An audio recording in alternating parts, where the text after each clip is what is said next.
يأتيها رزقها رغدا من كل مكان فكفرت بأنعم الله فأذاقها الله لباس الجوع والخوف بما كانوا يصنعون. ایک آبادی کی مثال اللہ رب العزت دیتے ہیں اور فرماتے ہیں کہ اس میں امن بھی تھا اور اطمینان بھی تھا. امن و سکون کی علت کیا تھی؟ ذرا سوچیں اس کو.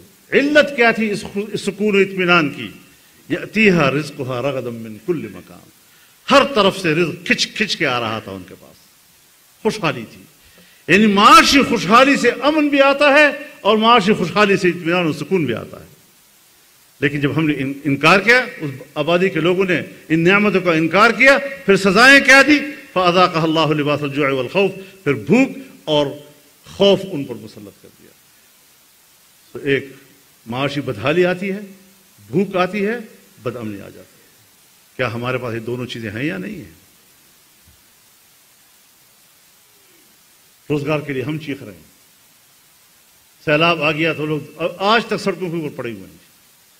زلزلہ آیا تو ابھی تک ان کی بحالی نہیں ہو پا رہی ہم سے. ان کو ہم روزگار مہیا نہیں کر سکتے. اور امن و امان کا یہ عالم کہ گھر سے نکلو تو یہ اطمینان نہیں کہ شام کو گھر واپس آؤں گا یا نہیں آؤں گا. اب یہ دونوں عذاب، اس میں ہم ایک دوسرے کو ملامت کر رہے ہیں. تو ذمہ دار ہے اور تو ذمہ دار ہے اور یہ ذمہ دار ہے اور وہ ذمہ دار ہے.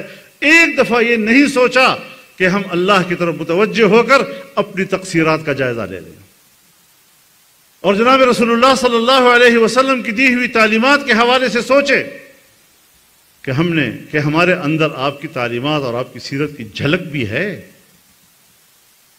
شاید مکمل تو ہم اسا نہیں بن سکیں جی، لیکن جھلک بھی ہے. تو اس لحاظ سے یہ دور ہے، یہ وقت ہے کہ ہم ہر سطح پر، ہمارا ہر ادارہ، ہماری حکومت، ہماری انتظامیہ، ہماری اسٹیبلشمنٹ، ہماری پبلک، ہمارا عوام، ہر ایک اپنی اپنی سطح پر سوچے کہ سیرت النبی صلی اللہ علیہ وسلم کے حوالے سے میری تقصیرات کیا ہیں، اور اللہ نے تو اسی سے راضی ہونا ہے. قل ان کنتم تحبون اللہ فاتبعونی یحببکم اللہ. تو اللہ کو اگر راضی کرنا ہے اور اس کی نعمتوں کو آپ نے دعوت دینی ہے کہ میرے اوپر اترو، تو اس کے لیے تو ایک ہی بات ہے کہ رسول اللہ صلی اللہ علیہ وسلم کی سیرت کی اتباع کرو. تمام انبیاء نے بھی کی ہے اور تمام امتوں نے بھی کی ہے، اور جو نہیں کرتے وہ کفر کر رہے ہیں.